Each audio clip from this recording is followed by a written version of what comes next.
Baik, Assalamualaikum warahmatullahi wabarakatuh. Bertemu lagi bersama saya Ayu di mata kuliah Sistem Informasi Manajemen.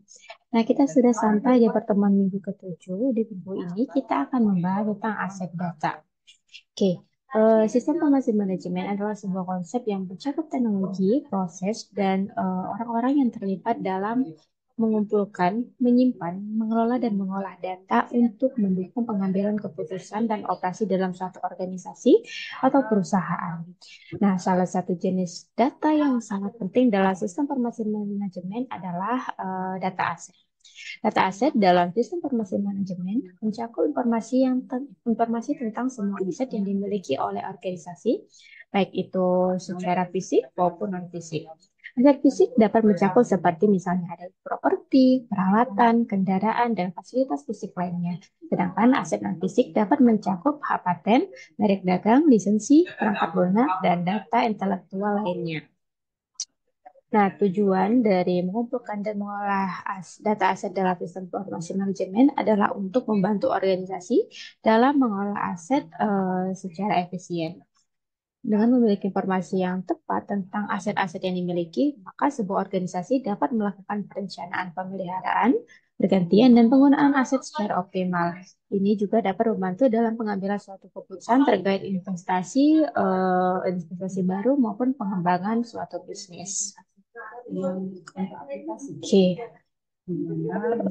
Sebelum adanya konsep dan sistem database, data disimpan dalam bentuk file-file master, misalnya pada beberapa worksheet di dalam file Excel ataupun aplikasi lainnya. Nah, penyimpanan pada file-file ini memang sudah cukup membantu dalam pengarsipan data, tetapi ternyata dalam penanganannya, file-file ini memiliki kelemahan seperti kesulitan untuk mencari data, kesulitan mengatur struktur data, menghubungkan isi data yang tersebar di beberapa file, dan seterusnya. Terlebih lagi, jika setiap departemen atau fungsi organisasi tersebut akan menyimpan file milik mereka sendiri, sehingga untuk kasus di sebuah perguruan tinggi, misalnya ada bagian keuangan akan menyimpan data mahasiswa, bagian keuangan dan itu akan menyimpan data mahasiswa isinya belum tentu persis sama. Nah, beberapa kelemahan dalam sistem pengolahan data menggunakan file antara lain bisa sebagai setiap aplikasi itu memiliki master file yang sendiri-sendiri. Kemudian sering terjadi duplikat data atau data yang sama disimpan di berbagai file yang berbeda. Sehingga jika ada di satu file diubah, maka perubahan itu tidak otomatis terjadi di file yang lainnya. Hal ini akan menyebabkan inkonsistensi. Masalah integritas yang menyangkut keterkaitan antara data dan isi data di berbagai file yang seharusnya berhubungan, perubahan atau penambahan maupun penghapusan data di satu file dapat dengan mudah terjadi tanpa mempertimbangkan bahwa data tersebut mungkin saja masih digunakan di file-file yang lain. Nah, akses file yang biasanya terjadi secara sekuensial atau secara runut, maka membuat teknik manipulasi dan menjadi rumit dan memakan waktu yang relatif lama.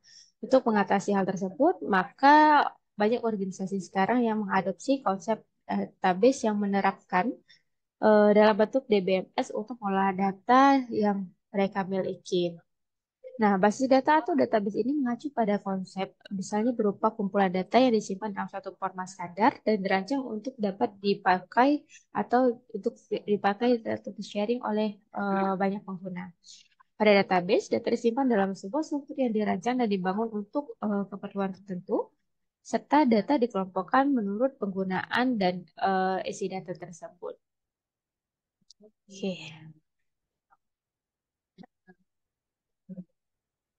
Dalam sebuah database, struktur data ini mengacu pada cara data disusun ataupun disimpan. Nah, ini mencakup seperti adanya tabel, kolom, kunci, dan hubungan antara tabel yang membentuk basis data. Struktur data yang baik dalam database adalah kunci untuk efisiensi, integritas, dan konsistensi data. Dengan merancang struktur data yang sesuai, database dapat menyimpan, mengolah, dan menyediakan data dengan cara yang paling efisien dan efektif sesuai dengan kebutuhan bisnis maupun dalam organisasi. Nah, pada database, data itu disimpan dalam struktur tertentu. Nah, struktur yang digunakan dalam sebuah database itu bersifat hierarkikal. Artinya, dimulai dari unit penyimpanan informasi terkecil, yang kemudian bergabung membentuk kumpulan informasi yang lebih besar dan seterusnya. Secara hierarkikal, data disimpan dalam tingkatan mulai dari bit, karakter, atau bytes, ada fill, record, dan file. Oke, kita bahas dari bit terlebih dahulu. Nah, dalam konteks database ini, bit ini sering digunakan untuk mewakili tipe data boolean yang hanya memiliki dua nilai yang mungkin, yaitu true or false atau benar ataupun salah. Dalam hal ini, satu bit data dapat menunjukkan keadaan yang benar atau salah dari suatu kondisi. Bit sering digunakan dalam desain database untuk menyimpan informasi biner yang sederhana seperti status ataupun indikator. Contohnya, jika sebuah kolom bit dalam tabel pelanggan mungkin digunakan untuk menunjukkan apakah pelanggan tersebut berlangganan buletin elektronik, bisa bernilai true ataupun tidak, bisa bernilai benar ataupun salah. Oke, penggunaan bit dalam database dapat membantu menghemat ruang penyimpanan dan meningkatkan kinerja karena hanya memerlukan satu bit 0 ataupun 1 untuk menyimpan informasi boolean dibandingkan dengan tipe data lain yang mungkin memerlukan lebih banyak ruang penyimpanan. Ini juga membuat query terhadap data boolean itu menjadi lebih efisien. Namun, dalam beberapa kasus, penggunaan bit ini dapat menyulitkan pembaca dan pemahaman data, terutama jika pengguna tidak terbiasa dengan representasi dari boolean dalam bentuk bit. Jadi, sementara penggunaan bit dapat bermanfaat dalam situasi yang tertentu saja. Perlu dipertimbangkan dengan cermat apakah penggunaan bit itu sesuai dengan kebutuhan dan kemampuan pengguna untuk memahami suatu data. Bit dalam unit informasi yang paling kecil pada komputer dapat direpresentasikan sebagai bilangan biner, yaitu 0 dan 1. Kumpulan bit ini kemudian membentuk suatu byte. Nah, satu karakter disimpan dengan sebagai satu byte atau kumpulan dari beberapa bit. Oke, kemudian kita lanjut ke field. Nah, dalam konteks database, field ini merujuk pada bagian individu atau dari sebuah record atau entry dalam tabel. Nah, field ini mewakili satu atribut atau karakteristik dari suatu entitas. Setiap field memiliki tipe data yang menentukan jenis nilai yang dapat disimpan di dalamnya, seperti misalnya teks, angka, tanggal, ataupun nilai boolean. Beberapa konsep yang berkaitan dengan field dalam database itu biasanya ada nama field. Nah, setiap field memiliki nama yang unik dalam tabelnya. Misalnya, nama digunakan untuk mengidentifikasikan dan merujuk ke field tersebut dalam query SQL dan operasi penyuntingan data ataupun pemrograman aplikasi yang berintegrasi dengan database. Kemudian tipe data field, biasanya setiap field itu mempunyai tipe data yang menentukan jenis nilai yang dapat disimpan di dalamnya. Beberapa tipe data field itu bisa meliputi misalnya varchar. Varchar itu untuk teks dan variabel. Untuk int atau integer itu untuk bilangan bulat, date itu untuk tanggal, dan boolean itu untuk nilai boolean dan lain sebagainya. Nah, untuk beberapa tipe data seperti varchar ataupun char dalam bentuk teks, panjang field itu menentukan jumlah maksimum karakter yang dapat disimpan dalam field tersebut. Nah, ini penting untuk membatasi jumlah memori yang diperlukan untuk menyimpan suatu data. Nah, di dalam field juga ada kunci atau key-nya. Dalam beberapa kasus, field itu dapat ditetapkan sebagai kunci yang dapat menjadi kunci utama atau sebagai primary key, atau juga kunci asing atau origin key, dan primary key atau field yang untuk mengidentifikasi setiap record dalam tabel, sedangkan origin key adalah field yang menghubungkan satu tabel dengan tabel lainnya. Ada juga nullability, yaitu field dalam database ini diizinkan untuk memiliki nilai nol atau kosong, atau diwajibkan memiliki nilai yang tidak boleh nol. Ini ditentukan saat mendefinisikan skema tabel dan mempengaruhi apakah nilai field itu dapat kosong ataupun tidak. Kemudian, field dalam database ini merupakan bagian yang fundamental dari struktur data yang menyusun tabel karena memungkinkan untuk menyimpan informasi terkait dengan entitas tertentu dan memberikan cara untuk mengatur, mengakses, dan memanipulasi data dalam basis data. Nah, field ini merupakan kumpulan karakter dan merupakan unit terkecil yang memiliki arti. Contohnya ada field dengan nama, alamat, dan sebagainya. Field diberi nama dengan dapat didefinisikan memiliki panjang atau ukuran data yang dapat ditampung dan tipe data tertentu. Jenis data yang dapat ditampungnya seperti apa. Misalnya, field nama dapat didefinisikan berupa teks atau string dengan ukuran 40. Artinya, hanya dapat diisi dengan teks atau kumpulan karakter dengan jumlah maksimum 40 karakter. Oke. Selanjutnya kita ke record. Nah, dalam konteks database, record itu merupakan satu baris atau entry data dalam tabel. Record berisi kumpulan yang mewakili atribut atau field yang berbeda-beda yang terkait dengan suatu entitas tertentu. Dengan kata lain, satu record dalam tabel mewakili satu instansi atau contoh dari entitas yang dipresentasikan oleh tabel tersebut. Nah, record dalam database ini biasanya unit dasar dari data yang disimpan dalam tabel yang mereka memungkinkan untuk merepresentasikan informasi tentang entitas tertentu dalam basis data dan memfasilitasi manipulasi dan pengolahan data dengan cara yang terstruktur ataupun terorganisir. Oke, record itu merupakan kumpulan field yang saling berelasi. Setiap record itu biasanya menyimpan satu entitas unik yang dapat berupa misalnya orang, tempat, kejadian, barang, dan lain sebagainya. Seperti contohnya misalnya ada field nama, alamat, dan tanggal lahir akan membentuk suatu record yaitu record data mahasiswa. Oke, kemudian file. File itu tidak selalu merujuk pada suatu unit data yang sama seperti dalam sistem berbasis file tradisional. Misalnya sebagai gantinya dalam database unit data tersebut disebut sebagai tabel bukan file. Namun beberapa basis data memiliki fitur yang memungkinkan penyimpanan atau penyimpanan data secara eksternal dalam bentuk file seperti gambar, dokumen, maupun file yang lainnya. Oke. Penting untuk dicatat bahwa menyimpan file dalam database itu memiliki beberapa pertimbangan, termasuk ukuran dan kinerjanya. File yang besar atau jumlah file yang besar juga dapat membebani basis data dan mempengaruhi kinerja. Karena itu, seringkali lebih baik untuk menyimpan file secara eksternal dan hanya menyimpan referensi atau lokasi file dalam basis data. Ya, hal itu merupakan kumpulan dari record yang saling berelasi dan berada pada domain yang sama. Misalnya ada kumpulan data mahasiswa Bina Dharma akan membentuk file data mahasiswa Bina Dharma. File merupakan hierarki yang paling tinggi pada struktur database dan kumpulan file yang saling berelasi ini kemudian akan membangun suatu database. Oke. Nah, ketika mendefinisikan field, kita dapat menentukan field kunci atau primary key-nya yang dapat digunakan untuk memudahkan pengurutan data dan mengendalikan keunikan isi data. Dengan data field atau kunci ini, maka data pada sebuah file dapat dengan mudah diurutkan menggunakan berbagai jenis kriteria perurutannya. Misalnya ini primary key-nya yaitu Social Security Number. Oke. Kita ada soal pertama yang harus kalian kerjakan. Silakan tulis di kolom komentar. Jelaskan tentang bit, karakter atau byte, field, record, dan file, serta berikan contohnya masing-masing. Waktunya saya beri 2 menit dari sekarang.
Oke, baik. Eh, Waktunya habis, kita lanjutkan. Oke, kita lanjutkan membahas skema. Nah, ketika ingin menyimpan data dalam sebuah database, maka kita perlu merancang struktur untuk pengorganisasian penyimpanan tersebut. Nah, deskripsi mengenai bagaimana data itu disimpan dan ditampilkan disebut dengan skema. Skema ini disiapkan pada tahap awal dan direncanakan sesuai dengan karakteristik data yang akan diolah. Kekeliruan dalam merancang suatu skema maka akan mengakibatkan kesulitan dalam memelihara suatu database. Secara garis besar, skema dapat dibedakan menjadi dua jenis, yaitu yang pertama ada physical skema, yaitu menggambarkan struktur database misalnya seperti data files dan indeks yang sebagaimana disimpan dalam disk, misalnya dalam sequence of byte address and offsets. Nah, yang kedua ada konseptual skema. Nah, konseptual skema ini menggambarkan data dalam konsep yang lebih tinggi lagi. Misalnya ada mahasiswa terdiri dari atas field-field, ada nomor pokok mahasiswa atau NIM, ada nama, alamat, dan tipe data stringnya itu seperti apa. Oke. Nah, konsep database yang dirancang dengan baik kemudian diwujudkan melalui bantuan seperangkat software yang disebut sebagai yang termasuk pada jenis database management atau DBMS.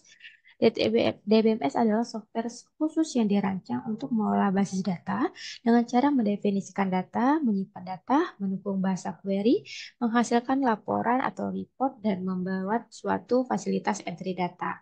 Pada saat ini, terdapat banyak sekali produk DBMS yang digunakan oleh banyak organisasi. Arsitektur DBMS ini memiliki tiga lapisan atau tingkatan. Yang pertama adalah lapisan eksternal, yaitu berfokus pada bagaimana user itu bisa melihat data.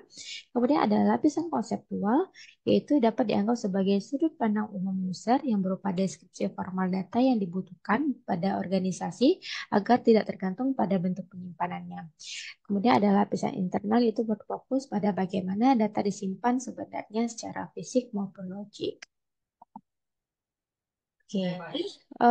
Pada saat ini, banyak sekali produk atau software DBMS yang beredar di pasaran. Kadang-kadang, di suatu organisasi digunakan lebih dari satu macam DBMS atau untuk dibuat banyak database. Oke. Termasuk dalamnya itu untuk mengintegrasi data. Integrasi data itu yaitu antar muka aplikasi dan DBMS yang lebih bervariasi. Ada juga representasi data, lalu format dan cara menyimpan data juga bervariasi, dan informasi yang sama disimpan di banyak tempat sehingga menimbulkan data yang redundan dan tidak konsisten.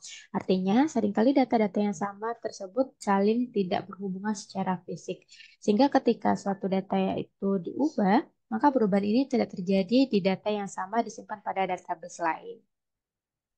Oke, soal yang kedua, silakan kalian jelaskan lapisan atau tingkatan arsitektur DBMS modern. Punya 2 menit dari sekarang.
Oke,